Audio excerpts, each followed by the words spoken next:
Hi అందరికీ. Weather చూస్తే చాలా చల్లగా ఉంది. ఈ వెదర్లో మనకి ముందుగా గుర్తొచ్చేది పకోడీ. సో డైలీ పకోడీలా కాకుండా ఇలా చికెన్ పకోడీ అనేది ఇంట్లోనే సింపుల్గా చేసేసుకున్నాను. ఈరోజు వచ్చేసి సింపుల్గా చికెన్ పకోడీ ఎలా తయారు చేసుకోవాలో చూసేద్దామా. ముందుగా కొద్దిగా చికెన్ తీసుకొని నీట్గా కడుక్కున్న చికెన్లో ఒక నిమ్మకాయ పిసికాను. తర్వాత తగినంత ఉప్పు, కారం, పసుపు, అల్లం వెల్లుల్లి పేస్ట్, గరం మసాలా, పకోడీ మసాలా, కొంచెం కార్న్ఫ్లవర్, కొంచెం శనగపిండి వేసుకొని మ్యాగ్నేట్ చేసుకొని ఒక 15 మినిట్స్ పక్కకెట్టుకున్నాను.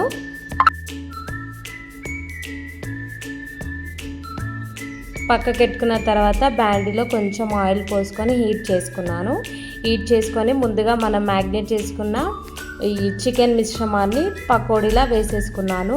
అంతేనండి, ఒక 15 మినిట్స్ వరకు బాగా వేగాలి. ఇలా చేసుకుంటే పకోడీ అనేది చాలా క్రిస్పీగా మంచిగా టేస్ట్గా కూడా వస్తుంది.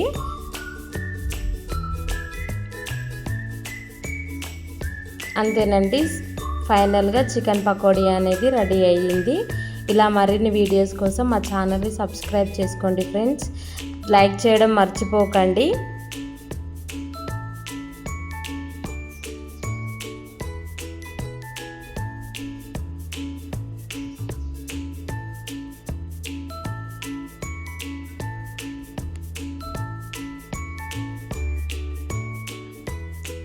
ఇలా కలర్ వచ్చేంత వరకు బాగా వేయించుకోవాలి. చికెన్ బాగా లోపల ఉడుకుతుంది, బయట క్రిస్పీగా ఉంటుంది. మనం తింటుంటే కరకరలాడుతూ ఇలా క్రిస్పీగా వస్తుంది. అంతేనండి, ఫైనల్గా చికెన్ పకోడీ రెడీ.